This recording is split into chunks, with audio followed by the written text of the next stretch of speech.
Hello and welcome to Wake and Jake. Yes, another special edition, people. It's Bailey Bear time. And just when you thought the trade deadline was going on, we're going through winners and losers. No, we're going to tier it out. We did a tier list last year, so we will do a tier list this year of everything we saw at the trade deadline. That starts with the good, bad, and the ugly. Per usual, we have our own categories that we will go through in a second. Bailey, I will start with you. How you doing, man? I haven't seen you since pre-deadline. Yeah, feeling good, feeling great. I think we did a good job of this last year. I went back and listened to when we did this last year.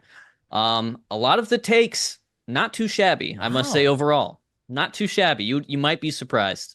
What give me a little something to chew on. What was the number one that you were like, yes, like little fist bump? Everyone was mad at me that I didn't like the Mariners deadline that much, and then they didn't make the playoffs, you know?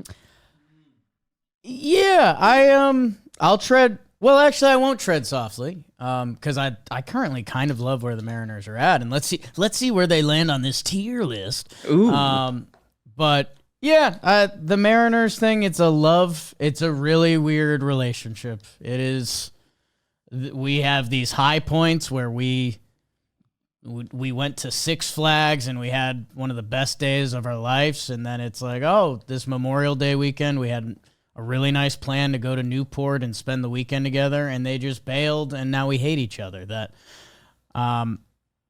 was a long way of saying that me and Mariners fans are figuring it out, but I like what they've done, and Randy Arozarena being the best ever always helps. Yeah, and that was a trade deadline acquisition for them last year, so we Yeah. give credit for that. Oh, also Tommy Edman. We said we liked Tommy Edman, Dodgers, and then he helped them win a World Series. He sure did. Remember when Yeah. Tommy Edman versus lefties. Okay, let's get into it because that's what we need to do. And the deadline was fun. I guess, Bailey, that's the last commentary before we get into it. There was a lot of curiosity heading in of, will this be quiet? Will this not be quiet? Are there enough buying teams? Are there enough selling teams? And then even some inklings leading up about the Royals, who kind of bought gently, the Angels. But this was, I guess, call me out if we're wrong, but I thought this was an amazing trade deadline. It was a good trade deadline for sure. I'm not sure if it was a great one, okay, but it was a good one. There was, you had, and we'll get to it eventually, but you had like what I felt was a headliner trade where you had a tier of prospect moved that hasn't previously been moved. Right. But to me, I still felt like it could have done a little bit better in terms of volume. There were players who weren't traded that I would have liked to have seen traded. So overall, I would say a good deadline, maybe not an all-time great deadline. God, you keep us humble. Let's get into it. And last year, the tier list columns we used were 1, the trade deadline, move the needle, move the mouse, which is a very good way of being productive while not being productive at all. What was this? Nothing matters, and we could have done better. So these are the categories we're rolling with? Yeah, we'll roll with that for now. We changed the last one from we could have done better to asleep at the wheel. We will see if we need another tier.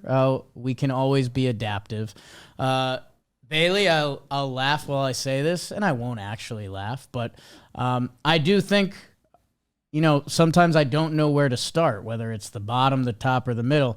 I guess the people would love to know, and I think a lot of them maybe already do, but who won the trade deadline? If that's who we were at John Boy Media, who won the trade deadline? There were 3 teams that I really liked and I would probably have in that top tier. One of those was the Houston Astros, so maybe we start there. Okay. Tell me why you loved what the Houston Astros did. Well, it was interesting.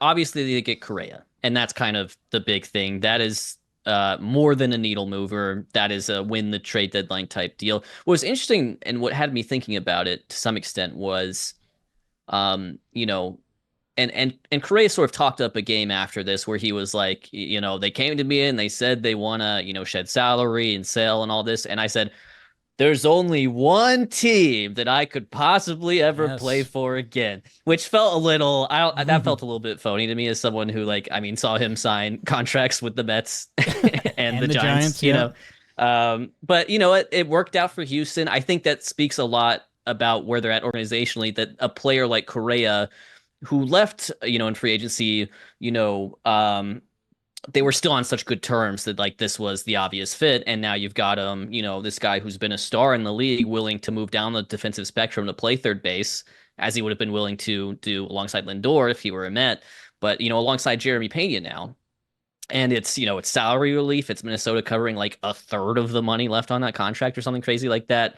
The relief pitcher prospect, by the way, Matt Mikulski, Yeah. who got thrown in there, that's not anything. That's just a guy. No. So yeah, I'm sorry, Matt Mikulski. That's like a 6 ERA minor leaguer. Like that's not a prospect. And then Jesus Sanchez, I thought was like good, like cover a need type trade. They needed a left-handed outfielder. Ramon Urias, again, you get just more options there in the infield. So obviously Correa is the headliner here, but it's really hard to argue with this trade deadline. Yeah, I guess I was a little surprised the lefty bats throughout the year that stood out to me. I thought Brandon Lau would have been an amazing Houston fit. Tampa ends up kind of soft buying through this deadline. Or like Ryan O'Hearn. I thought he could have been a good with the short left field and how they could potentially use him. Let's see with Sanchez. I'm interested to find out. He's been kind of around league average, which is always one of those interesting. Will the change of environment, does Houston have something for him? And then if he becomes even just a tick better, being a part of a better team, although these Marlins are different right now, Bailey. We just saw this weekend. I'm interested to see where he taps in there. I guess I have to ask you, this is a dumb inside joke that 3 people listen to. Nikki Cass, who's become a friend of the company. One time I did something weird. I forget if I was like wearing a wig for warehouse games or something like that. And he just pulled me aside and he goes, Jake, I got to ask, what's going on with that? Bailey, I got to ask, is Correa maybe, I don't want to say cooked, but there's a reason that the Twins were okay eating 30 mil and moving on. Besides just they didn't have a TV contract and they're trying to shed money. But there's a reason the Twins did this. Is there a chance Correa's not that guy? I don't know, because it's hard for me to say that because he's been just so up and down throughout his career. He's had not that impressive seasons with Houston, True. And in his supposed prime. So, but yeah, I understand that like his legacy in terms of like what he's going to represent to like Twins and Twins fans is not a positive one, right? This is a guy he was injured some, who was really bad kind of throughout in terms of like clutch situations throughout his Twins career, who hits into a lot of double plays, so like, yeah, that is, I mean, I understand that like he's not, Twins fans won't necessarily look back on this Correa contract fondly. But at the same time, you wonder if he's one of those guys that maybe moving down the defensive spectrum could help him a little bit, help him work on that bat a little bit more, take the load off with having Pena to his left.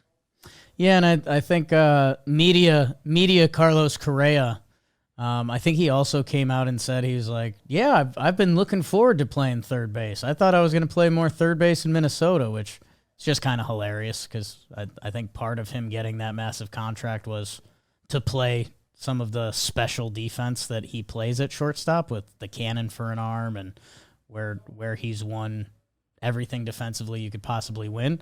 But like you said, he's back in Houston. He's happy to play third base next to Jeremy Pena. He's back home, homered in his opening weekend. And yeah, I guess they didn't have to give up any prospect capital to get 2 starting position players.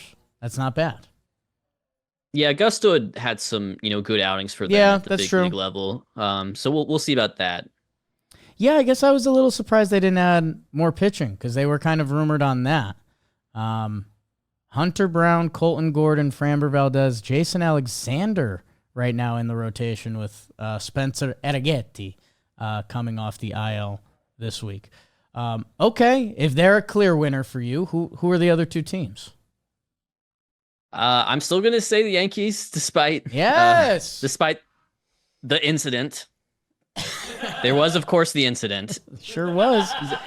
What are we? 1 days, 2 days since workplace accident or something like Oh that. my God. It's Um, every day, man. but if you look at it, I mean, it's like, yeah, you guys got what you needed, right? You needed bullpen help. You kind of got it in bulk and with quality. We'll get to the other end of this, but I felt like, I mean, you guys didn't give up that much to get David Bednar, and you've got him, for 2026 as well. Doval, like, there was a lot of names in there, but maybe not one clear, like, oh, you can't trade that guy for Camilo Doval type prospect. Honestly, the Jake Bird deal, a little bit I look at and I'm like, did they Wow. give up like about as much for Jake Bird as they did Bednar, you know? Right. And then you get McMahon and you get, Rosario. I think Caballero's like a nice get as well. You just, yeah, you fulfilled your needs. In some ways you went above and beyond because you got, like potentially closer quality guys when they're at their best in that bullpen. So I mean, I don't, in terms of just the guys y'all got, and also I think the value that you gave up. I mean, it's hard not to say it wasn't a win. I tend to agree with you. It is crazy with what happened over the weekend that it's hard to stomach any of it. But that's a Yankees problem that, yes, if we were recording this the second the trade deadline ended, it's a no-brainer that the Yankees should be at the top of this list. Doval, Bednar, like, are we counting Ryan McMahon? Yeah, we are. I mean, that was within the week, right? That's where I think the Yankees grabbed a third baseman that the defense has clearly stood up. And I think that's one of those weird things that we're still, I don't want to say we're kind of dumb in baseball, but, Ryan McMahon, Colorado, New York. And it's like, no, that defense is a special level of defense, and that's why he's graded out that way. And yeah, man, I try to speak the gospel of the reverse Rockies effect whenever I can. That Ryan McMahon should probably play similar to his baseball card, if not a little better. Especially with like the short porch, and his power's real. Like he's just missed a couple home runs that would really change his stat line up until this point. It's the problem with the Yankees deadline is the Yankees and how they played this weekend. Yeah, well, and the thing is, a lot of these deadline acquisitions that blew one game for them, that would be more important, if these were rentals, right? But these are guys who you'll have for 1, 2, 3, Right. 4 more years after this. So it's, we can be a little more patient with them, maybe. The final winning team? I've got the Athletics. Today's episode is brought to you by Brunt Workwear. Choosing work boots used to mean sacrificing comfort or durability. If they felt good, they didn't last. If they lasted, they wrecked your feet. Brunt Workwear finally ended that trade-off, designing boots that withstand the toughest job sites while feeling as comfortable as your favorite sneaker.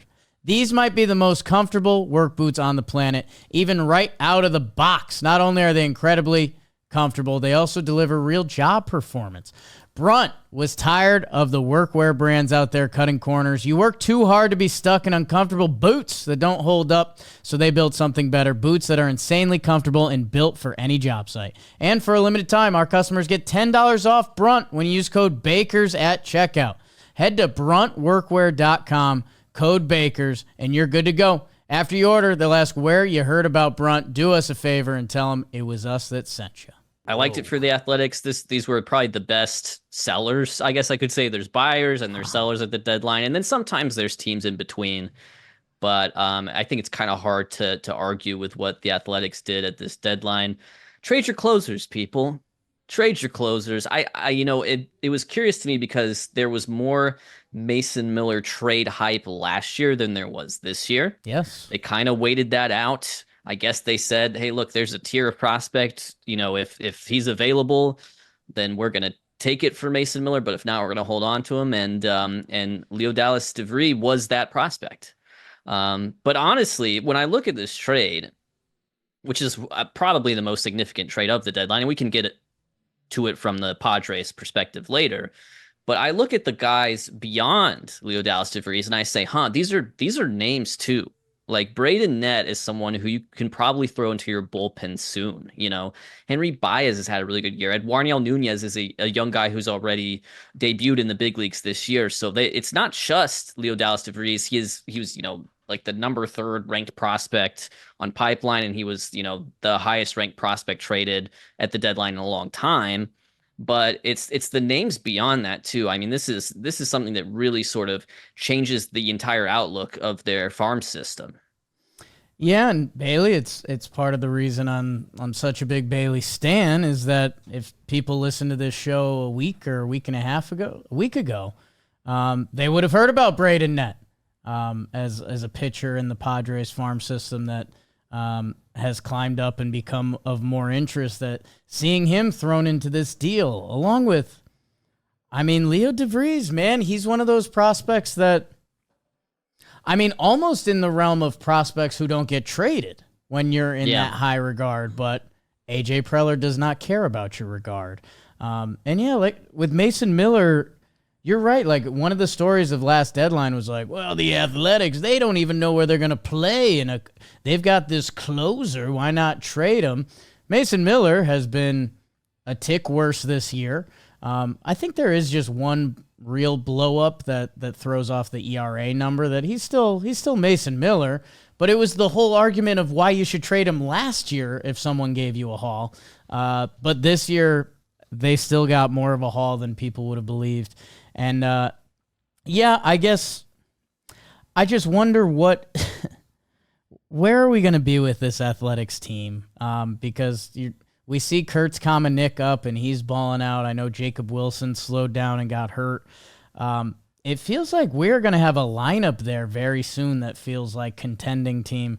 I'm just wondering, is the pitching staff going to be able to catch up to that at any point before they're the Las Vegas Athletics? Yeah, I don't know. I mean, the pitchers they got in this deal, that helps for sure. Right. I even look at that closer spot. Like Michel Chañez was a guy who, had TJ this year who was coming out throwing like electric stuff back in 2024, and I wonder if he could be a factor in there. But yeah, the core of position players is definitely there. It's just a question of what are they going to do in terms of the pitching. So those are your three winners. Mm-hmm. How about I will pivot us off of this with, where would you then place the Padres? Because if the Athletics are a winner and they have a signature deal, which was kind of the signature deal of this deadline, I think if you're in the baseball world, Mason Miller with that many years of control, the fact it was to the Padres who have what was considered a super bullpen before that, now add him. Did the Padres still get credit from you with a move the needle? Is it a what was this? Or, how much do you think that those prospects can really bite them, I suppose? I don't think it's zero sum, right? I don't think it's because the A's had a good trade deadline that means the Padres had a bad trade deadline. So I would definitely put the Padres as move the needle. Yeah. I wouldn't say they won the trade deadline because I obviously have, concerns for the Mason Miller trade that was made, and I loved it from the Athletics perspective. I guess my concern again, DeVries he's so young that he's so high variance that there's still like a pretty high bust rate on someone with his profile that you don't hate it when you trade for someone like Mason Miller, and you think to yourself, in 1 or 2 years' time, this guy will basically be Crochet, like we'll have converted him back into a starter and he'll be that quality pitcher. You can talk me into that for sure. But it's the giving up the net and the Baez and the Nunez when you've got, King and Cease most likely leaving after this year, like that, and also, as part of their, some of their other trades, they gave up Ryan Burgard and Steven Kolek for Freddie Fermin. It's like you're giving up sort of this young pitching depth that I feel like organizationally you really needed for 2026 and beyond. But they, in terms of just, I mean, increasing their World Series chances for the year 2025, I mean, they're right up there with anybody because they got O'Hearn, because they got Laureano, because Fermin, although I like him more in the helping out Salvi Perez role than like a main catcher role, like he's still a big upgrade over Maldonado. They got Nestor. So like, yeah, they did a lot. And yes, there's going to be like sort of like long-term pains that come with trading the quality and caliber of these prospects, but they understand that they're in a window, right? And they understand they've got a Super Bowl pen now where Jeremiah Estrada is their fifth best guy and Wandy Peralta is their sixth best guy. These are good relievers, you know. So yeah, I think it's a move the needle. I think Preller understands the window and what's at stake here, and they're going to go for it this year, and they might be able to go for it next year too. But otherwise, I'm in the long term, like some of these contracts, like the Bogarts deal, like it's going to be tough after that. Yeah. O'Hearn, Laureano, and Fermin should be guys that you will see in their lineup pretty much every day. I said whatever team Laureano goes to, I will like that move, and I do. And I'm not going to play the instant return game because he hit one homer, but he's been a very good version of Ramon Laureano for over a year now. I think O'Hearn has proved who he can be against righties as a hitter for the past few seasons, even better this year. And then obviously Mason Miller steals the spotlight. I don't know what Nestor Cortez is at this point, but he could be something. I've seen Nestor Cortez be something. And JP Sears getting out of the batting practice ballpark. Is there something that in the San Diego pitching factory they can tap into with him? I guess I'm interested to see the rest of the list because there could be an argument they win the deadline, man. The Padres have really good momentum right now. 3 guys in the lineup, 2 guys in the rotation, and 1 guy in the bullpen. That is a massive deadline. We just went through the Athletics prospect package that had to make that and make them love your deadline for them.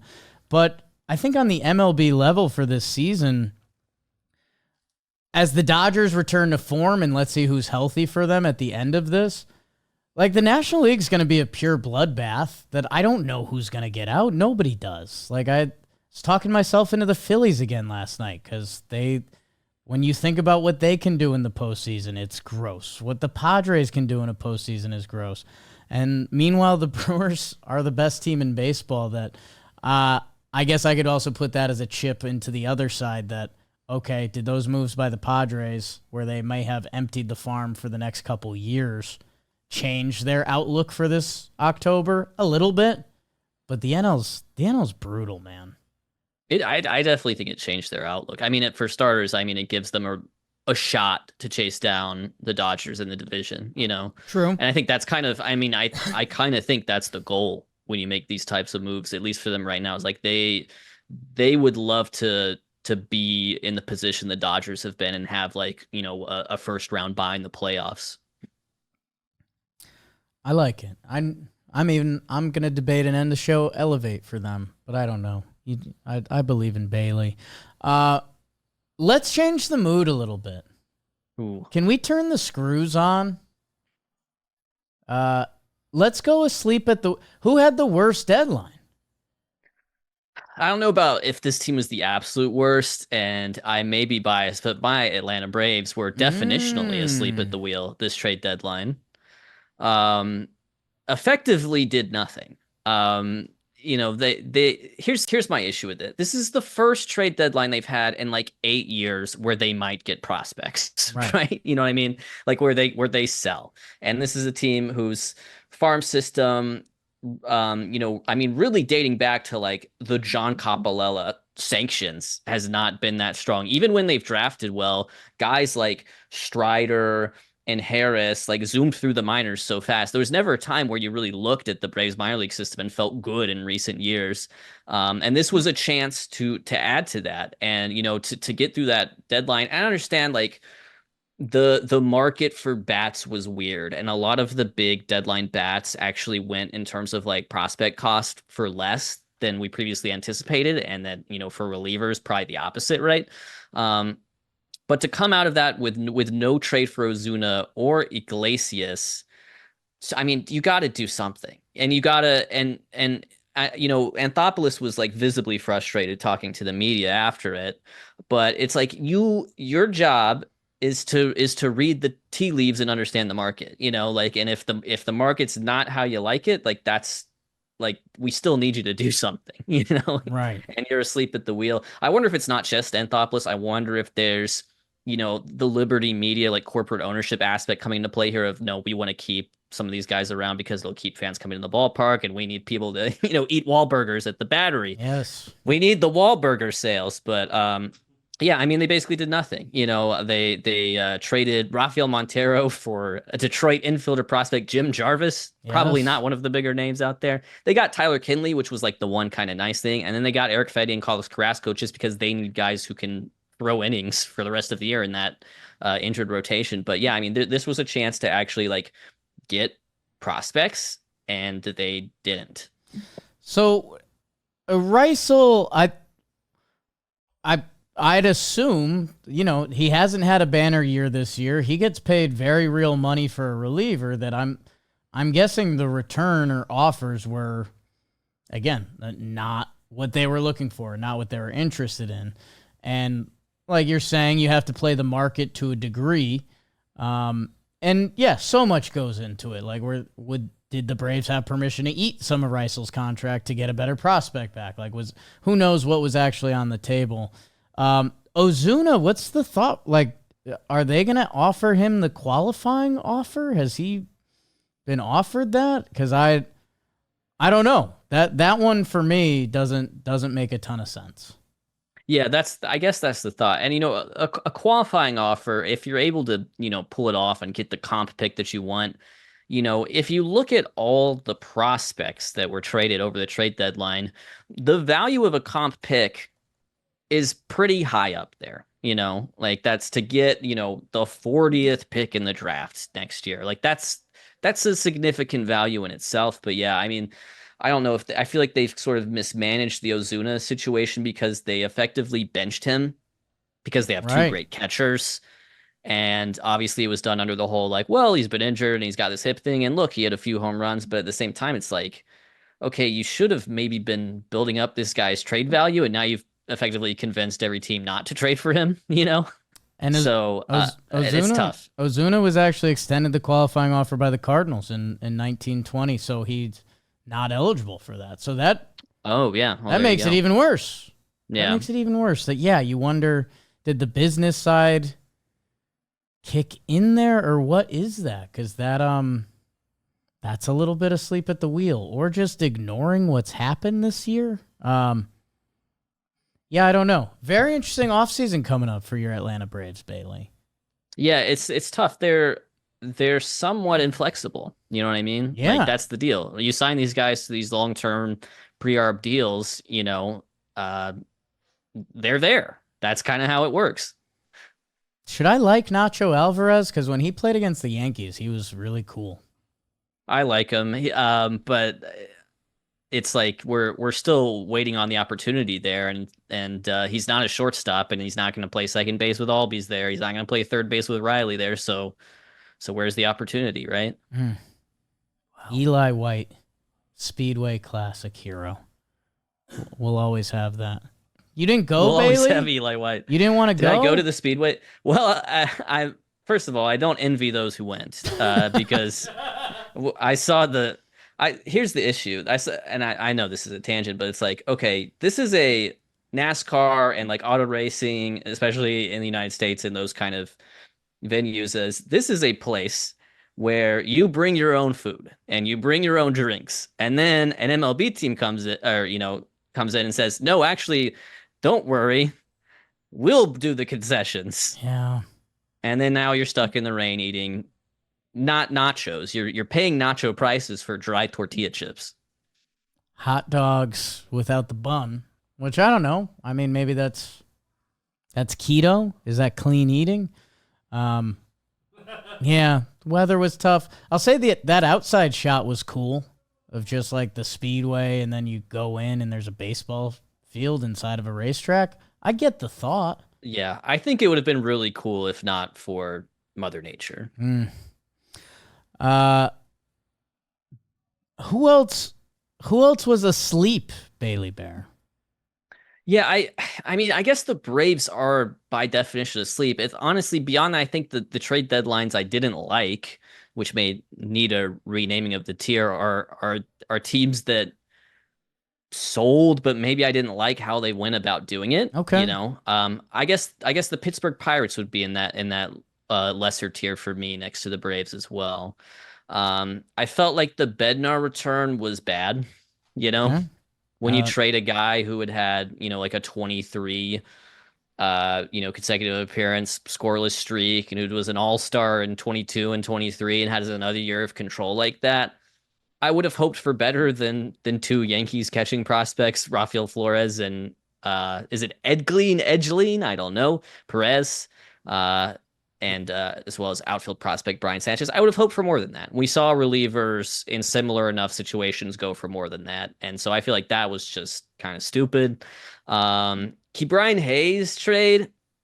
Actually, don't totally hate that for them. They got a decent return. They got Rogers, who but the issue is they flipped Rogers, and then I didn't like who they got for Rogers. But in theory, that trade could have worked. And then Staffer is like an interesting prospect they got from the Reds. But you're also just basically like, I don't know, you're selling off a guy that this same administration like gave that extension to and felt good about at the time, and you're only dumping like 4 years, 30 million, which doesn't even seem that much. Yeah, I don't know. I just didn't like this. They had an opportunity here in trading Bednar, I think, to transform that system a little bit, and also Dennis Santana, who wasn't traded, another case where I think a guy who should have been traded wasn't traded, and yeah, I don't like this deadline for the Pirates, and I guess I probably felt the same way last year too. I just don't think you're crediting Edglin Perez's swing decisions enough. Um, That was Flores who has the good swing oh decisions. shit. Yeah. You um, just oh God, no, I don't know if I'm against Minkiewicz or passing on this one. Um, yeah, the Pirates end up on a bottom of these lists, and I don't know. I just had like a sad realization today that I just think there's just a couple atrocious franchises. I think the Colorado Rockies are a bad baseball franchise. I think the Pittsburgh Pirates are a bad baseball franchise.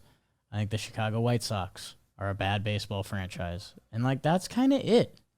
Like there's not a lot of you can't wiggle out of those conversations. Like there's not an argument on the other side at this point.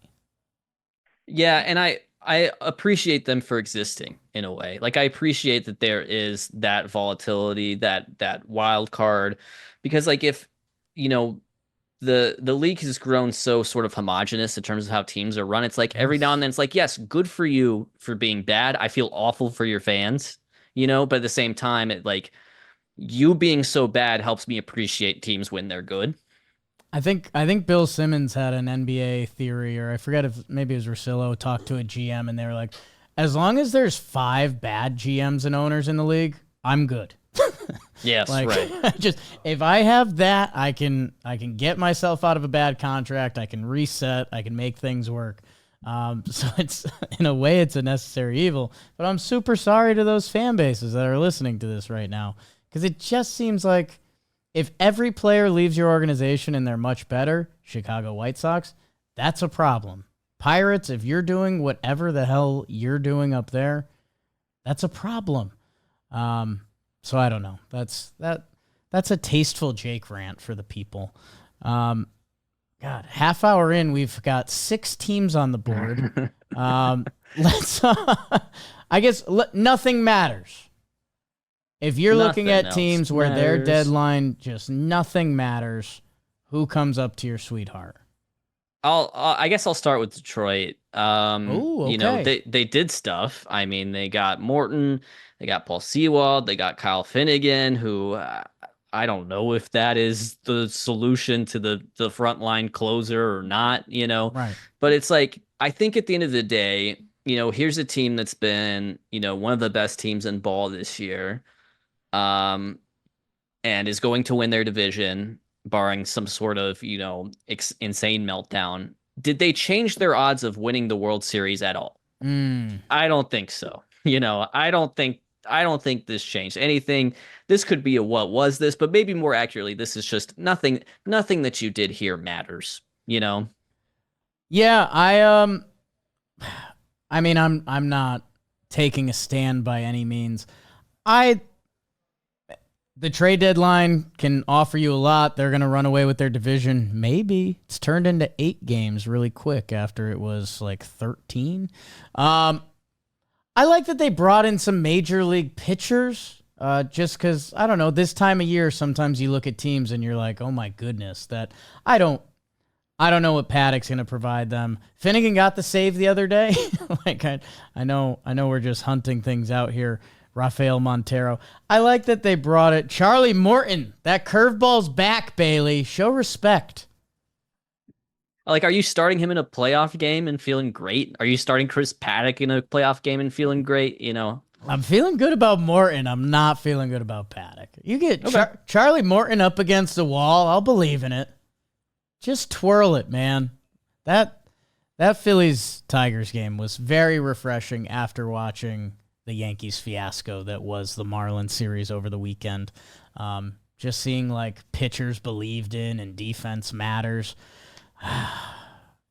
It drives me nuts, Bailey. Say something mean about the Yankees. Say something. They don't do fundamentals. They don't believe in baseball. It drives us all nuts, and we don't even know what to say anymore. Because it's not all about fundamentals, but don't just play awful. Like, I walk away from half of their games saying they played an awful baseball game today. I don't know. That was just for me. I'm sorry, everyone. There's a lot of copium going around JMHQ. True. Maybe the mean thing I could have said about the Yankees is I don't care. Like, let's move on. Yes. Not everything's about the Yankees. Now you've hurt their feelings. The world should be there. Let's how about this? 2 deadlines that I felt were kind of similar. The Mets and the Phillies. We saw a relievers ad, we saw an outfielder ad. How do you feel about the Mets and the Phils? I feel that equally that they moved the needle. Okay. I feel like these were very similar deadlines, like you said. They it felt like an arms race, right? We go here, we go there. We get Duran, here comes Helsley, you know? I think and they met their needs, right? There was an obvious need for someone like a Harrison Bader on the Phillies end, just to get an outfielder who can hit left-handed pitching, complement someone like Marsh, didn't give up too much to get him. And then obviously they get Duran. I thought the Duran, they gave up Mick Abel and Eduardo Tate. That felt fair. Okay. It felt significant, but it felt fair. You know what I mean? That helps the Twins, but that it felt significant and fair. And then from the Mets side, here's a bullpen that had a 2.96 ERA between April and May and has been 4.83 cents. Needed those relievers, and they get Helsley, and they don't even seem to give up that much for Helsley. They get Tyler Rogers from San Francisco. They give up maybe a little too much on that end, but it all bounces out with the Helsley. And then they get Soto from Baltimore, and they get Cedric Mullins in their center field, which means they can kick, McNeil back over to second base. It all works. They all move the needle. We can quibble a little bit about like the prospects they gave up or didn't give up or things that they didn't do. But in terms of what they did, they met the need, and they moved the needle, both of them. Yeah, when Mick Abel and Tate, for those that live in the prospect world, I mean, that's, a catcher with some real promise, a starting pitcher with some real promise. Game of baseball can be very interesting and lead you down a lot of different paths, but you make that trade for Duran, and I mean, I think Phillies fans, even just for the entrance itself, are on cloud 9 right now. Chris Sanchez handing the ball to Duran for the shutout last night was pretty badass. And the fact that you have a closer, that you have a starting pitcher who's shut out through 84 pitches, that you say, yeah, we're just going to go to that guy. Screw it. That's not a lot of teams have that. Yeah, Sanchez finishes that game if it's last week. But now they're like, you know what? You're good. 8 scoreless is fine. Duran's got it from here. That's wild. Let's start chewing through more contenders. Milwaukee with a weird, we traded Nestor away. Here's Shelby Miller, Jordan Montgomery, Brandon Lockridge. Is now here. 2 hits on the day. move the mouse? What was that? Where do you go? I think they're mouse movers. Okay. Low key, and we'll get to the rest of this division. Even though they're mouse movers, it still might have been the best deadline anyone in their division had, you know. It's, to some extent it is a situation where the team is what the team is. You know what I mean? You weren't going to massively transform them because they didn't have like obvious glaring weaknesses that were going to be like easy upgrades to make. When they got the Shelby Miller and when they got Gumby, I smiled. I said, that is so Brewersy of them. Right. You know what I mean? And there's potential here for maybe a bigger move. Maybe they trade Quintana if the Miz doesn't get hurt, like that. I had that thought a little bit. Because they have many starting pitchers, including ones that are like were in AAA last week, Yes. But yeah, I mean, Lockridge is a very Brewersy player, like fast outfielder. They get Danny Jansen, which I thought was kind of an interesting compliment. I wonder if that, might be more Contreras DH down the stretch or something like that. Because here's a guy who's, been kind of playing beat up throughout the year and his numbers have suffered from it. Yeah, I mean, they moved the mouse. It seems insignificant, but I'm giving them credit here because just overall, I feel like the moves made sense for them. Your thoughts on the Pat Murphy pancake ordeal? Yeah, who is it who does the well, first of all, I like on the Apple broadcast you have to wear the AirPod Maxes or whatever those are. Yeah.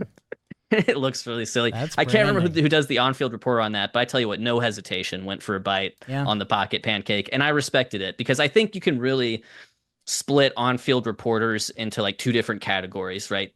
Who's going to eat that pancake and who's not. And it's really about 50-50 around the league. Yeah. Shout out Trisha Whitaker. Trisha Whitaker, that's right. The Rays broadcast normally. Yeah, she took a bite of Pat Murphy's pancake, which that's not in the job description, but it goes a long way. It goes a long way. That's like good improv. That's yes and. Yeah. Pete's in the pocket. I'd like to see it. Let's see. Who else jumps out on this board? Contending teams. How about the Seattle Mariners? We got Gino. We got Naylor. We're shake and bake time, Bailey. Yeah, they for me are they needle moved. Yeah, they're right there with the Padres. They're right there with the Mets. They're right there with the Phillies. I think people would be arguing that maybe they won the trade deadline, and I think that's pretty fair to say because they got maybe the two best rental bats in Suarez and Naylor at positions of need. And seemingly didn't give up that much to do that because, like I kind of said earlier, the market for rental bats was friendly to the buying teams, more so than the selling teams. My kind of question mark with them is, did they need to go and get more pitching? And because they didn't really do that apart from Caleb Ferguson. And I know that sort of the reputation is, no, they've got pitching for days. What's going on here? But that was maybe the one question mark is you could do with a little more pitching maybe. Apart from Caleb Ferguson, I'm sorry you don't like 100th percentile average exit velo. I'm sorry you don't like 100th percentile hard hit percentage. That's fine. And as we all know, pitchers have a lot of control over those stats. Caleb, he left such a bad taste in Yankee fans' mouths. I'm glad he's throwing a slurve 21% of the time because when he was on the Yankees, he basically just threw fastballs, and they were getting hit, and it was pretty frustrating. So I don't know. Happy for the Ferg. Yeah, Suarez, it was, again, we were doing a weird job of trying to figure out Eugenio Suarez's value. The stat I saw that him and Cal Raleigh was the first pair of teammates to have 35 plus homers on August 1st or whatever that stat was. And I was like, damn, if you change the names around, if that was Soto and Judge last year, we'd be like, oh my God, two hitters have never done this before. Because it's Raleigh's breakout season and Eugenio Suarez's just kind of wild, very good career. It's not talked about in that scope. And let's see who he is in Seattle. But that's crazy. That's historic. Yeah, I will say, like you say, we'll see how he is in Seattle, and he's had a very good career. Well, that's like the one stop that he hasn't maybe been very good at, and was sort of I still have some question marks about that. Like it would be like if they traded for Teoscar Hernandez, you know what I mean? And it's like, well, we saw Teoscar there, and it wasn't. I'm not gonna say it was awful, but it wasn't his best, Yeah, Mariners fans got mad at me because I kind of poo-pooed a reunion for those reasons. And I think was it you that tweeted it out? That I think you did his numbers since 2019 with the Reds, Mariners, and Arizona. And those were pretty clear that it's like one stop is very different. I realized he ended up being a plus hitter in had Seattle. the biggest bottom out in Cincinnati that last year, which is why he was salary dumped. But Right. On the whole, hey, it's a new time for Seattle baseball. He's going to be absolutely fantastic. Your Dodgers, Bailey. Yeah, my Dodgers. Where do I like my Dodgers? Honestly, for me, it's still moved the needle category, and I promise we'll fill out some of these more middling tiers. Sure. Like I've got this, but of course we're going after some of these contenders, and honestly, I just again, here's a team with a situation where it's like, well, you're kind of locked in, right? Like, they made so many moves in the offseason. It's like they're going to massively transform this team, but all the moves made sense, right? Alex called. That's a guy that makes sense for them to get you an outfielder who can hit the lefties well. I thought getting Brock Stewart for James Outman seemed kind of awesome to me. That seemed like awesome. Brock Stewart's been a very good reliever when he's pitched, and James Outman, that at this point, no disrespect, that's like nothing to them. That's like 40-man fodder. It just hasn't worked, right? Beyond his rookie year. Dustin May was someone who was seemingly about to get forced out of that rotation. They get James Tibbs for them, who is a big part of that Devers deal, right. So that's big too. And then they do the classic Dodgers thing that we saw them do last year with the Edman, and they get in the 3-team trade and they somehow win it, even though they're not kind of doing the main thing, because they get my guy Serenowski from Cincinnati. So I like it. I couldn't believe that Serenowski found himself in a trade after we talked about him in our mock trades. No Paul Gervais. Is it Gervais or Gervais? We're gonna say Gervais. Okay. No love for him. Options. I'm more curious about like Fiducia, who they gave up. That's a curious one because he does seem like a guy who can play catcher in the big leagues. He was on there. I'll never forget seeing Hunter Fiducia's name. Remember when they won the World Series and whoever it was, Nike ran the ad and it was the I Love LA, and there was like the credits, like all the players that were on the team. It was everyone who was on the 40 band. So Hunter Fiducia was on there, and I was like, man, Hunter Fiducia getting his ring. And now he gets to play in the big leagues. So that's nice. And they have Dalton Rushing too. So, they're not strapped for catching. I guess I'm a little surprised. And again, I know this is the beauty of a tier list, but okay, I'm looking at the Mets and Phillies who added a potential closer and an outfielder we're all familiar with. I'm looking at the Padres who made the trade of the deadline and filled out a third of their lineup. The Mariners brought in 2 of the bigger corner boppers you could possibly do. That the Dodgers deadline, I guess, wasn't spoken about like one of the better deadlines. But I don't know. Those are just my out loud thoughts. For me, there's sort of 2 measurements here. There's impact and there's value, right? Mariners, Phillies, Mets, good impact, good value. Padres, maybe like amazing impact, bad value potentially. Right. And then Dodgers, maybe not so much impact, but really good value across the board. There's more than one way to have a good trade deadline. And I think these 5 sort of run the gamut. I like it. Hey, how about it's just how I segue stuff now. Hey, how about this? The Diamondbacks were kind of the team of the deadline. Like for 2 months, it was will they, won't they? They did. The Suarez return, you wonder, was it impacted by the hit by pitch at all? I don't know. I think the way the market sorted out, I don't believe that. And maybe they like Locklear, and maybe Locklear had a couple hits, and he's going to be on his way to Arizona glory. Where do you feel the Diamondbacks landed? The Diamondbacks, for me, they moved the mouse, and they had the potential to do more here. I think they were sort of strapped by what we talked about which was the rental bat market wasn't as hot as it has been in recent years.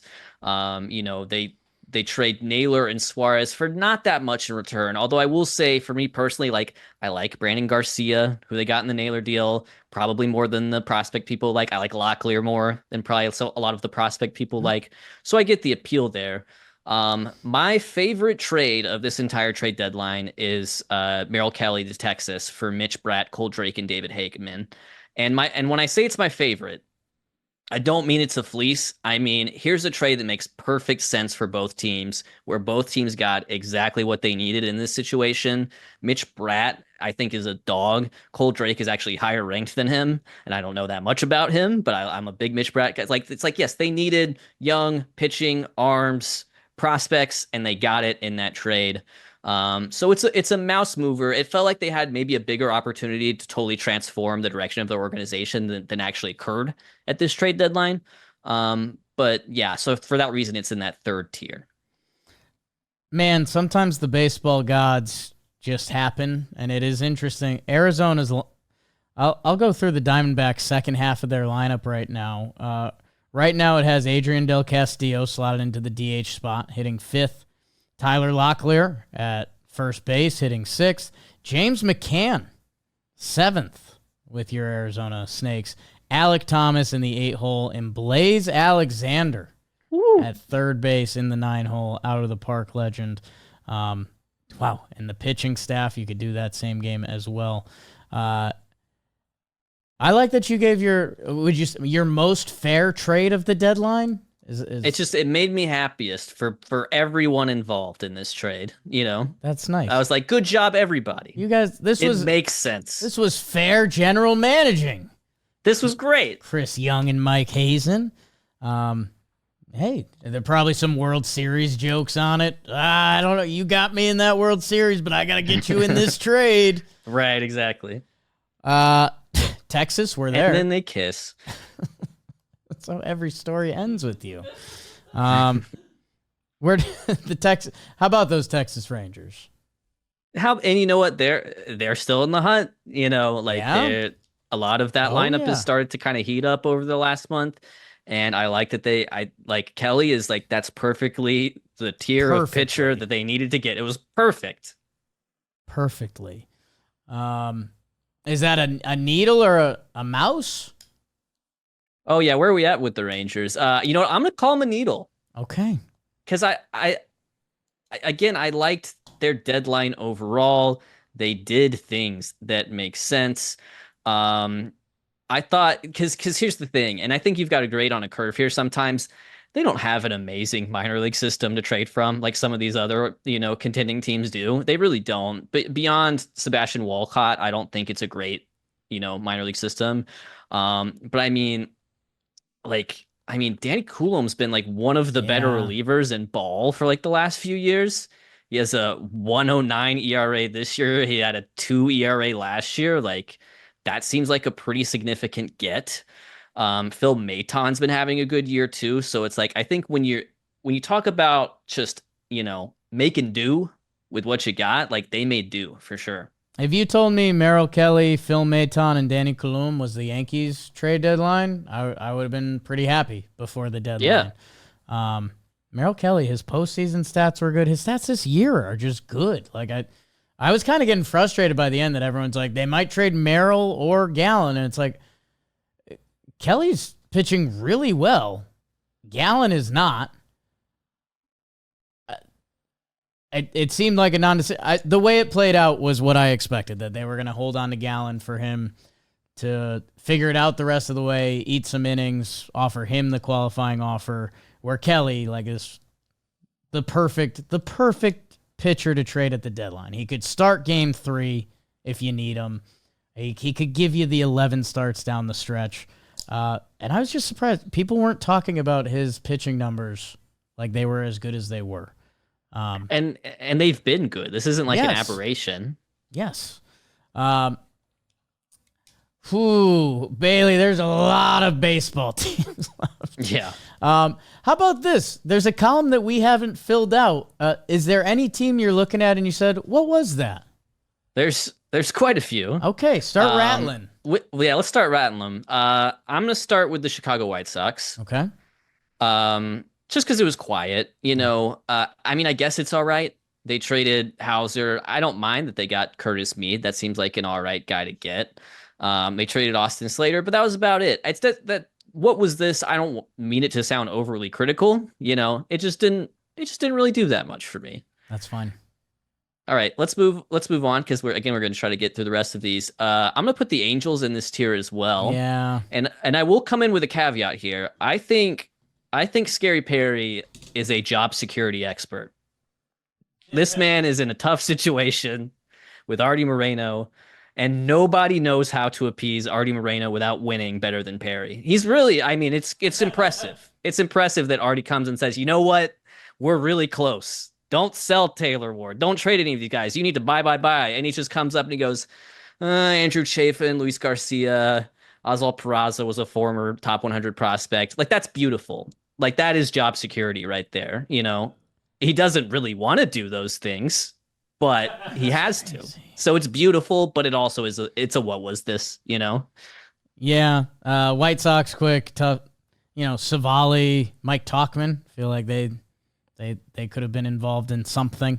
And the Angels, yeah, it's kind of crazy. I mentioned the list of baseball teams before that aren't super well run. They added Luis Garcia and Andrew Chafin. Yeah, they were deadline buyers. I'm stoked you mentioned Peraza. Who else? Who else is in? What was this? I feel like this is a deadline that I feel like was better than Nothing Matters. However, if the question is what was this, I know exactly what it was, but I'm going to put the St. Louis Cardinals in this tier. Okay. And I'll tell you what it was. It was respectful. It was respectful of John Mozeliak to go out there, trade the guys. They're on the expiring deals. Don't try to do too much, and then let Chaim Bloom come in next year and have it, in a situation where he can kind of build the team to his vision. He didn't do anything selfish. He took a long, big picture view of who he is and where he's at in his career, where Chaim Bloom's going to be at next. And he said, we're just going to, it's Helsley, it's Matz, it's Fetty, it's Maton, it's all these guys on expiring deals. And then it's Chaim Bloom's team, So we know what that was, but it's like a tier 4. It's a tier 4 trade deadline. It's not super impactful, but it's respectful. Yeah, it felt like they had a plan coming into the season. They played over their skis for about a month, and otherwise it's going according to plan. Helsley, Hell's Bells.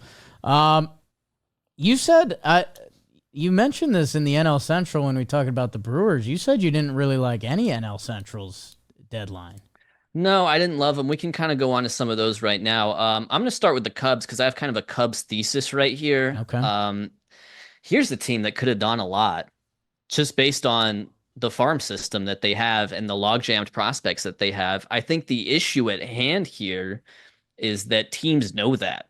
Teams know that certain prospects in their system aren't really able to break through to the big league team right now.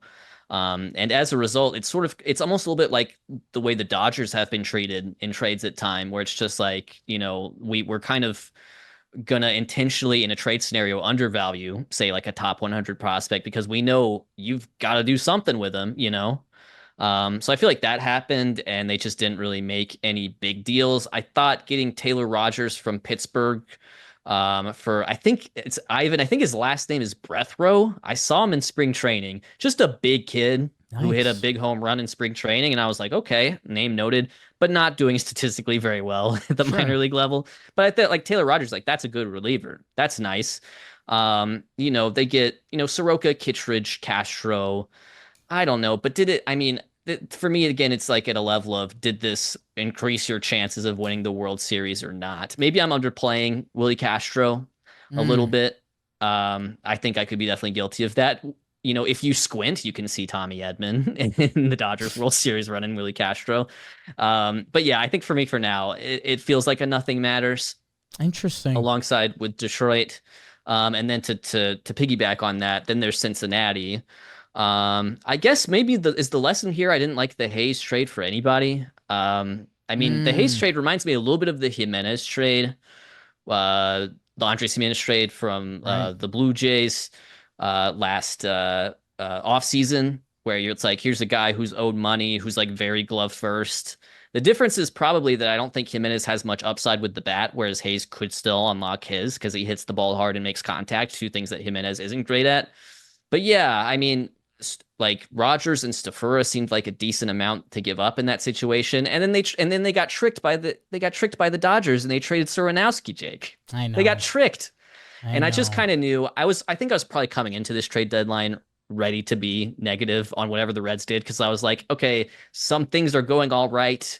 You could still be in contention for a wild card spot, but I just know you're going to screw it up at the deadline. I just know you're going to waffle, and I feel like that's kind of what happened. Yeah, I follow a couple Reds accounts, and they were like, it's Nick Kroll saying, we brought in Ke'Bryan Hayes because we're valuing defense now, and they were like, well, Gavin Lux is in left field. I think Noelvi Marte is now playing some right field. Right. And yeah. it's like, okay, so you've now taken the time to value defense at one position on our field. Yeah, I don't know what to do with it. I hope Ke'Bryan Hayes, just for baseball, becomes a good player again. Because if he was a league average hitter, he could be like a 5-WAR guy. And Cincinnati is, probably the final stop for him to figure out if he can hit. Yeah. But yeah, that trade was ugly.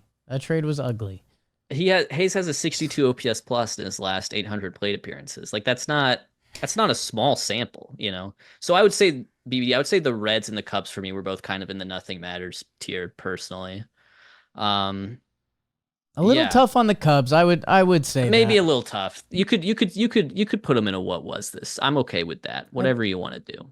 It's your show. Yeah, it's not called Wake and Bailey. Here's my thing. I've been driving the Mike Soroka bus. Okay. Not as a starting pitcher, but as a reliever. That for the Cubs team that will be in the postseason, can I get 1.2 innings of clean baseball out of Mike Soroka in a playoff game? I think I can, and I think that's important. If you can, then it's worth it. If you can, then it's definitely worth it. If he starts a playoff game, I'm a little scared for them. Should we just hit like the rest of these teams kind of in order? Start cooking, Bailey. Yeah, I'm gonna cook. I'm just gonna go. We're gonna go Baltimore next. One thing I liked about this Baltimore trade deadline, I mean, they did a lot. Obviously they trade O'Hearn, they trade Laureano, they trade Dominguez, they trade Morton, they trade Soto, they trade Arias, they trade Kittredge. One thing that's just sort of like the overarching thing about this Baltimore deadline that I liked and why I would say they moved to the mouse is that, to some extent they are like clearing out spots for some of that log-jammed prospects in the upper minors. Like Kobe Mayo is one of the bigger winners of this trade deadline because here's a guy who's been like kicking around waiting to break through, and now he's gonna like get a real crack at it. But the prospects they got in return were like younger guys, like a lot of 18, 19, 20-year-olds where you're not going to run into like 40-man roster crunch issues right away. And there's going to be some volatility, but also some upside to these guys. So I thought that was good. I thought it was a mouse mover. Obviously they sold, and that sucks because, the position they've been in the last couple of years. But when you look at the situation, I thought they handled it pretty well. And I liked sort of the type of prospects they were going after because it wasn't just, guys who are going to end up stuck in Norfolk, next year like everyone has been. That Tides team keeps me going. Yeah, you love them. You love the Tides. I can't stop tracking them. Boston for me was like a nothing matters, and I mean coming close to a sleep at the wheel. I don't know how to really talk about it in light of the Devers situation, in light of some of the stuff that Breslow said, which is that we might win more games without Devers for the rest of the year. And the fact that they have played some good baseball off of that too, and the fact that they've been in they're pretty good position, but they just didn't really do a whole lot. And then I didn't like the Dustin May that much. Yeah. Tibbs, I want to ask Tibbs you about... again was like a big part of the Devers deal, and he's just gone now, and it's Dustin May, Yeah, where are you at with Dustin May? Because everyone in baseball is familiar with Dustin May, but he hasn't been great this year. And, this is it, right? This is last year of the contract? He might have... Or he might have one and a half? Let me check on him. Let me check on that to be very clear. I just think it's... Dustin May... Yeah, it is the last year, right. It's interesting that the two guys Well, they added Steven Matz as well. But Yes. I don't know. Jordan Hicks and Dustin May for me is like, okay, Red Sox, whatever their plan was, it's like, let's throw your fastball hard and we'll figure it out. Right. Yeah. And even, I mean, I get that these are two completely different pitchers and two completely different situations. Maybe they're not totally different, but like the fact that they signed Bueller for like 23 million and it's been a really bad result for them. And then here comes Dustin May, another, Dodger pitcher, coming off TJ and who maybe didn't have the greatest return. It's like kind of feels like the same thing a little bit to me. I don't know. I get that I get it's different situations, but that there's shades of that. And again, Tibbs is like the most important piece they got in that Devers deal. And then they turn around and trade him for Dustin May. I don't really like the Joe Ryan thing. Like, yes, it would be awesome if they trade for Joe Ryan, but I'm trying not to think too hard about the trades that they didn't make in this grade. It's really just the trades they make that I didn't feel like was enough. James Tibbs had been really bad for Boston in Double-A. Do you care about that? Oh, I do. I didn't know that, but I know he'd been good with San Francisco. Yeah, which wasn't that long ago. Yeah, high A to Double-A. Yeah, I mean, I have no idea of the story, but okay. Everyone's been waiting for Cleveland and the Rockies. We'll be right back, but first I have to tell you about Cushy Dreams, and most of you already know the best in legal cannabis, and they just got better. Our friends at Cushy Dreams, they've been with us from basically the start, all of this. Great THC products they ship directly to you. And whatever you're into the gummies. We do a lot of that in this office. JJTV, going to sleep. They've got every indica, sativa, hybrid, whatever you're looking for. They got flower too. If you're in the game, you already know. And make sure you give Cushy Dreams a try. Maybe you're someone looking to get in. Dip the toe. Why not start with Cushy Dreams and take 20% off all of the gummies, all smokable THCA flower. And that's code for also the entire store when you use code JOHNBOY. So code JOHNBOY at checkout, 20% off. Give Cushy Dreams a try. A lot of people in our JOHNBOY Media family have, and they enjoy it. So go check them out. Cushy Dreams, code JOHNBOY, 20% off at checkout. So we're finally here. Subscribe. Yeah, did we do Rockies a little bit? I've lost track. Oh no, we didn't do Rockies. Okay, let's start with Cleveland. I guess we talked about some of the Rockies deals from the other end, but Cleveland, this is a case where you kind of like the trades they didn't make a little bit, like they didn't trade Quan, they didn't blow it all up. They're going to give themselves, a shot for the future as well. The big one is they trade Bieber to Toronto. Some of the prospect heads really like the prospect they got in return. Cal Steven is his name from Toronto. So I thought that's nice, right? But sometimes it's really the deals you don't make. I'm actually going to put them as mouse movers because they could have like completely blown it up and didn't do it, and I kind of respect that. Okay. Right? I like they trust their process. They trust their process. They thought about it and they thought better of it. Colorado, I liked the Jake Bird return. How do you say that prospect's name that the Yankees traded? Rock Riggio? I believe that's correct. You don't know Rock Riggio? I do know his name. I've seen his name plenty of times in various out-of-the-park baseball sims over the years. But yeah, it's a great baseball name, and it did feel like that felt like a significant get for them. We'll see. And then obviously there's the McMahon deal. Okay, here's the two things. They did stuff. Right. And they got some prospects. Like I'm curious if there was talk for them. Like, did some team try to come out and get Vodnik or Halverson? Like guys who have, like Bird, a lot of years of control left. Right. Big power arms in the bullpen. Well, that's the case for Vodnik and Halverson. I guess those didn't happen. I don't know. It's a what was this for me? But sure. I mean, they did something. You could argue them as mouse movers, but I'm gonna put it as a what was this. That's fine. And there is a fantasy world where the Rockies owner heard, wait, this kid's name is Rock Riggio? Yeah. It's not out of the realm, man. They are a business. And Rocks could go crazy in a couple years. That will sell several dozen shirts. So several dozen shirts. Royals next. They were, I think of all of the teams that bought, they had the lowest like chance to make the playoffs, which I kind of respected. No, I guess maybe the Angels. I guess maybe the Angels would be in that Angels. club too. But they also got pieces for their future, and I think Bergert and Kolek were like a nice get for Freddie Fermin. I talked about Fermin in terms of I like him more in that helping out Salvi role more than I do as like a main catcher. But to Kansas City's credit, their top two prospects are catchers. Right. So I think sort of the long-term outlook of that position for them could still be pretty good even without Fermin, even though I respect the hell out of Fermin and what he's done. Like a great defensive catcher who's like an average enough hitter for a catcher. And they get Bailey Falter, and and then they sort of buy with like Grichuk and Stremski, which is kind of fun. At least try to shore up spots where they've been really weak. So this is just a classic mouse mover. This is, I mean, the definition of move the mouse. I like it. Their outfield production has been so bad that just to bring in guys that we know as major leaguers to help out there, and they're not dead. They're not dead. They're not dead. Yeah, they're not dead. There's a chance. There's a chance.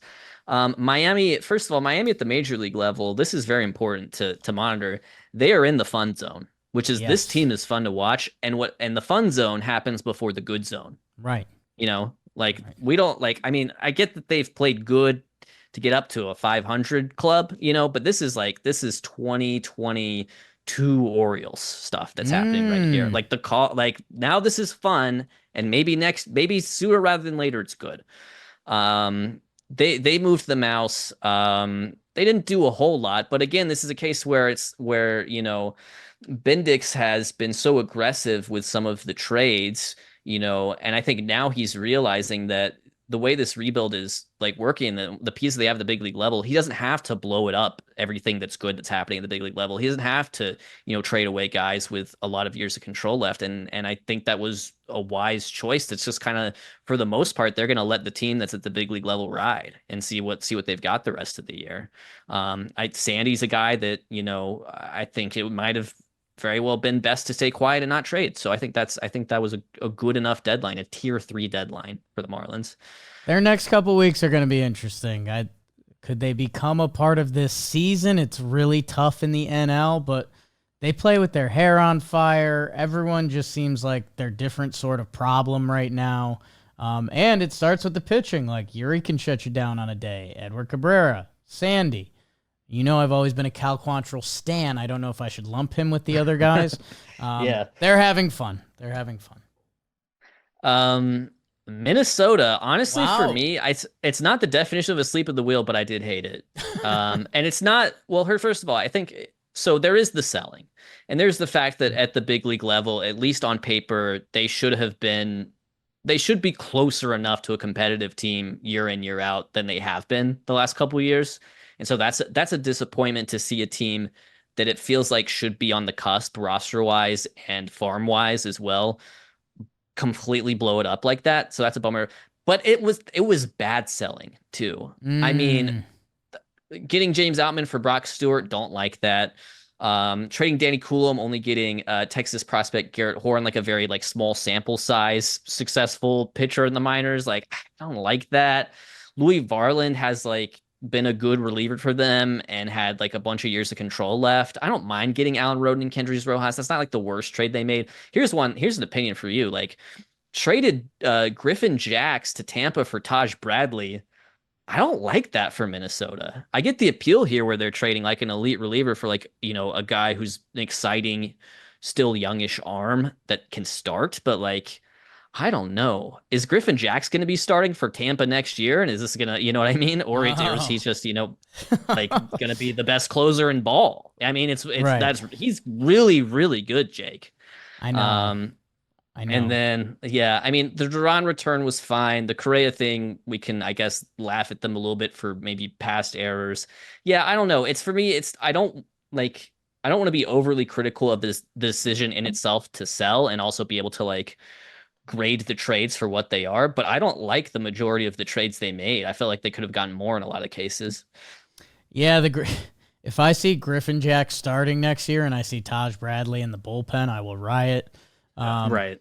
Yeah, I think Taj Bradley the Twins have been able to tap into some pitching that, he had a prospect pedigree. There was a point, a month ago where he had a 3.95 ERA as a starting pitcher. Like, in theory, if you could turn a reliever into a young starting pitcher, maybe there's something there. But yeah, and I don't know. Oddly, the Louis Varland one was kind of the one that broke Trev the most, because he was like, what? He's like, Varland has so many years, and what? So we're not planning on being good in the next 4 years? Yeah. Yeah. Twins, it was a rough one. Yeah. Giants, Rays, Blue Jays, Nats, Bailey. Giants, Rays, Blue Jays, Nats. We'll hit them real quick. The Giants, it's a nothing matters. Okay. I don't know. Can you include I think you include the Devers trade. Yeah. Not in terms of how you do the grade, but in terms of informing their direction for the trade deadline. And you know what? I guess I can, for Posey, as decisive and as all in he's been throughout his tenure in a way that Farhan never was, I can respect that he saw a team on an L6, 6 games behind wild card 3, and we're like, you know what? This isn't our year. And they traded Tyler Rogers, and they traded Doval, and they traded Yaz. One of the winners of this deadline is Randy Rodriguez, who is now gets to, we get to really see what he's like when he is the number one guy in the bullpen, like Kobe Mayo. So yeah, and I thought the Rogers return was nice, but I don't know if it really mattered. Maybe they're what was this? Maybe even their amount. I don't know. They could be anywhere. Let's go. What was this? It seems like my words are a little bit incongruent with the grade I'm giving them. Well, I have good news for you. A, we have a super balanced chart right now. And B, it's the beauty of tier lists. You can do whatever you want. Yeah. Tampa Bay Rays, for me, moved the mouse. And this was a classic Rays deadline. Classic Rays, they bought and they sold, in some ways. We didn't see them trade Brandon Lau. We didn't see them trade Yandy Diaz. I liked the Griffin Jacks for them a lot, actually, because we talked about that from the other perspective. Nick Fortes, why not? Danny Jansen, you can just swap out Danny Jansen for Nick Fortes. Why not? That's crazy. They go through catchers like crazy. I don't know. Maybe Hunter Fiducia is somebody. I don't know. But they did some stuff. They moved the mouse. They didn't blow it up when there was an opportunity to do so, and I kind of respect that. They moved. They're known to move the mouse, and sometimes it works for them. Yeah, they love to move the mouse. They're one of the biggest mouse movers of all time. Okay, now we got Toronto, who I think also moved that mouse. Okay. I like trading for Bieber. We kind of did that in our mock trades. I like the idea. I was pretty much ready to support any team that did that, and they were the ones that ended up doing that. Sir Anthony Dominguez, that's a nice one, I thought. Louis Varland, who I talked about again from the Minnesota perspective. I like giving up basically a log-jammed Alan Rodin for a reliever with lots of years of control, and you get kind of Ty France to plug into the lineup there too, and sort of raise the floor a little bit of the bottom half of this lineup. They did the same thing with Will Wagner. They just recycle him with San Diego for a catching prospect. So I wouldn't have minded another infielder, but it's a mouse spoofer.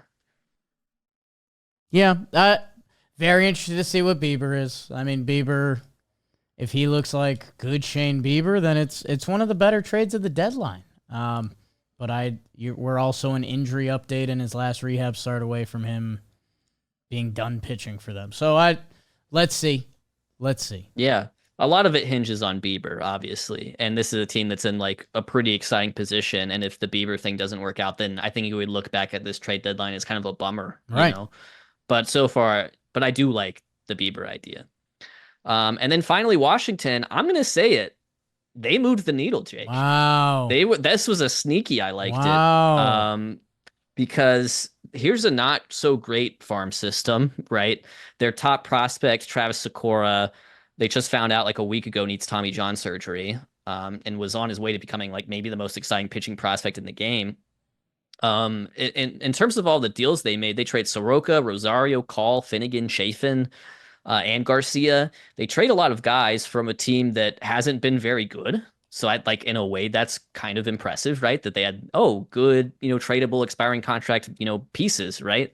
And in return, just the prospect haul, at least on Pipeline, what they received are now their 10th, 11th, 12th, 13th, 23rd, and 24th best prospects. It's kind of hard to argue with that. I think that's a needle mover. I think that was a very good deadline for them.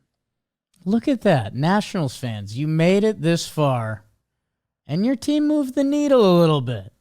Yeah, why not? Why it's not? a new administration. Right? Who was GMing for them? I don't remember his name.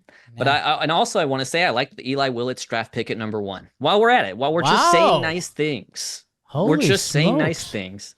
It looks like Mike DiBartolo is the intern. Mike DiBartolo Cologne. Rizzo to DiBartolo in that Nats front office. And I was going to mention this before. Still, like Billy Beane did the Mason Miller trade, right? Well, I mean, how's that work? Probably Forced is more so calling the shots on that one would be my guess. Okay. But yeah. I mean, that's kind of cool to think about too.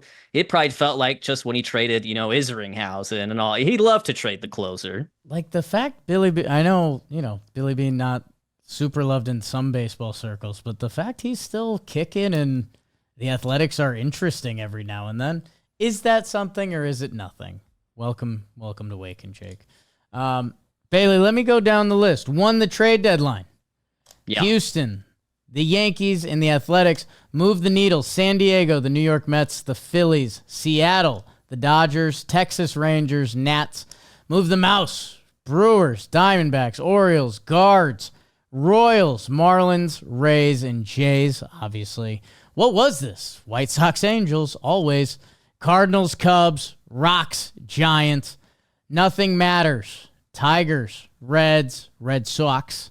Look at that. And then asleep at the wheel, the Braves, the Pirates, and the Twins, who they did a lot of driving for being a little sleepy. Right. Yeah, I guess looking at this list, which was mostly you, Bailey, and thank you. I let you go to work here. I think the Tigers, by adding major league pitchers, I think they kind of did something. Kyle Finnegan could throw big playoff innings for them. It could end up being a bad thing.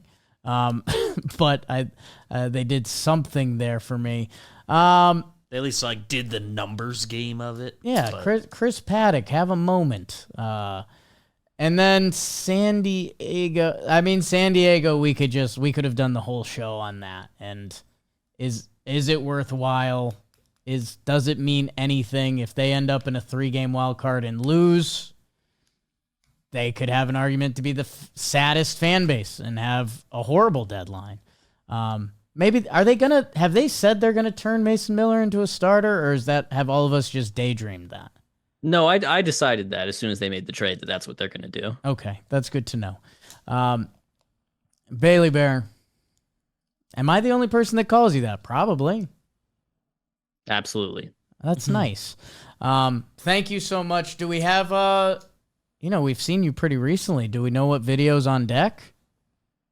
Oh man, we hardly know. We're still in the early stages here. I would say if at least for the short term, keep an eye on Foolish Bailey because I've got cool Foolish Bailey ideas. Okay. And I'm making content and I'm doing all kinds of grinding.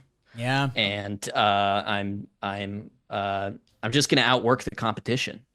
Well, not to light the fire under you. Jolly Olive was really happy today, and I was like, okay, is it because the Yankees are miserable? One of our colleagues had a wedding this weekend. Lucas Diversa, who loves to see you when you come to town because he is arguably our biggest baseball nerd in the office. And he said, no, I had a good idea for a video. So Happy Grape is here, dude. Now I'm going to need to look at my text document of all my ideas and figure out which one it is that he's going to steal from me. That motherfucker. I'll chop him down if you need me to, because he needs it. The hair's getting out of control. Yeah. The chain gets bigger every week. Foolish. Thank you so much. Enjoy the rest of your baseball season, not being attached to the Braves, and hopefully enjoying it in a new fashion that it's October 1st and you're like, ooh, this was fun. Yeah, right. I don't have to go through some sort of like heartbreak and then watch the rest of the playoffs. I could just watch the playoffs and enjoy them for what they are. Grab some popcorn. Bailey, thank you. Everyone, thank you. I will see you back here Wednesday. Bailey, we'll see you wherever you are. Bye-bye.